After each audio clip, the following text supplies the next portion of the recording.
नमस्कार, देशोन्नती संपादकीयमध्ये मी ऐश्वर्या शिंदे आपलं स्वागत करते। पंतप्रधान नरेंद्र मोदी सध्या रशिया दौऱ्यावर आहे। याआधी पंतप्रधान इटलीच्या दौऱ्यावरही गेले होते। तिथे त्यांनी अमेरिकेच्या राष्ट्रपतींसह अन्य देशांच्या प्रमुखांची भेट घेतली।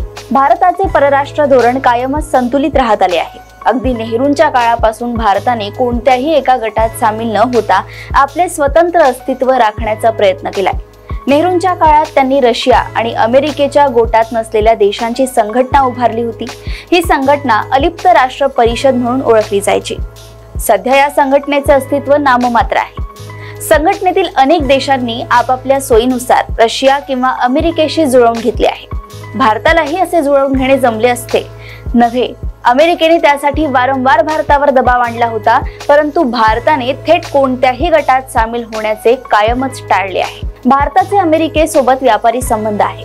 अमेरिकेसोबत भारताने अणुकरारही केलाय, परंतु अमेरिकेच्या सगळ्याच अटी भारताने कधीच मान्य केल्या नाही। अमेरिकेसोबत चांगले संबंध असलेल्या भारताने रशियासोबतही आपली मैत्री कायमच जपली आहे। खरे तर अमेरिकेच्या तुलनेत भारताचे रशियासोबतचे संबंध अधिक घनिष्ठ आहे। भूतकाळात अमेरिकेने भारताला अडचणीत आणण्याचा अनेकदा प्रयत्न केला आणि त्या प्रत्येक वेळी रशिया प्रत्यक्ष किंवा अप्रत्यक्षरित्या भारताच्या पाठीशी ठामपणे उभा राहिला। कदाचित त्याचीच परतफेड म्हणून रशियाने युक्रेनवर आक्रमण केल्यानंतर अमेरिकेसह जवळपास संपूर्ण जग रशियाच्या विरोधात उभे ठाकले असताना अमेरिकेच्या दबावाला न जुमानता भारताने रशियासोबतची मैत्री आणि व्यापारी संबंध कायम ठेवले। या पृष्ठभूमीवर युक्रेन युद्धाला सुरुवात झाल्यानंतर भारतीय पंतप्रधानांची ही पहिलीच रशिया भेट अतिशय महत्त्वाची ठरली आहे।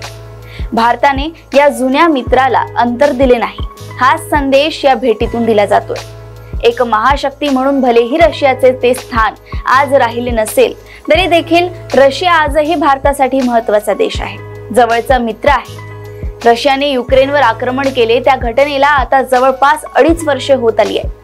या आक्रमणानंतर बहुतांश पाश्चिमात्य जगताने रशियावर बहिष्कार आणि निर्बंध घातले। भारताने मात्र अशा प्रकारे कोणत्याही स्वरूपाचे निर्बंध घातले नाही। उलट रशियाकडून स्वस्त दरात खनिज तेल खरेदी सुरूच ठेवली।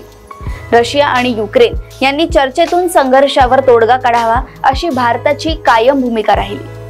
नरेंद्र मोदी आणि व्लादिमीर पुतीन युक्रेन युद्ध सुरू झाल्यानंतरही आंतरराष्ट्रीय परिषदांच्या निमित्ताने भेटत राहिले।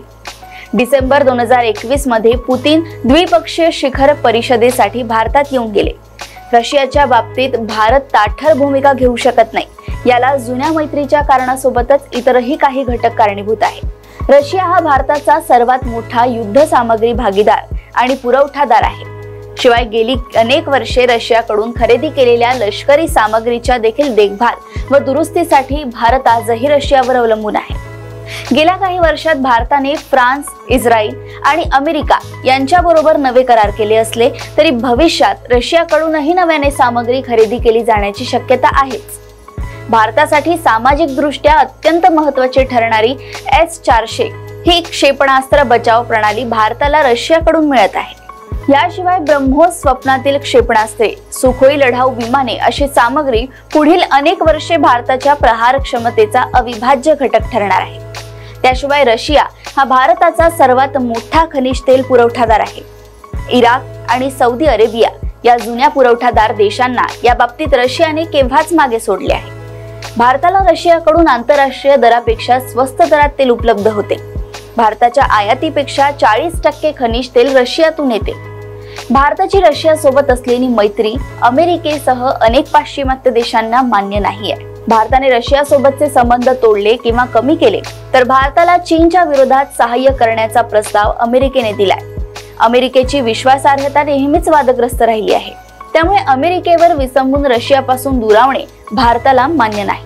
त्याचवेळी अमेरिका आणि अन्य पाश्चात्य देशांनाही फार दुखावता येत नाही, ही भारताची अडचण आहे। दोन्ही बाजूंना न दुखावता आपले हित साध्य करणे ही भारतासाठी नेहमीच अवघड कसरत ठरली आहे आणि आतापर्यंत तरी हे आव्हान भारताने यशस्वीरित्या पेलले असेच म्हणावे लागेल।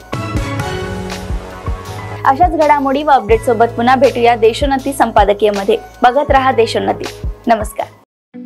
ठळक घडामोडींसाठी देशोन्नती न्यूज चॅनलला सबस्क्राइब करा आणि बेल आयकॉन प्रेस करा।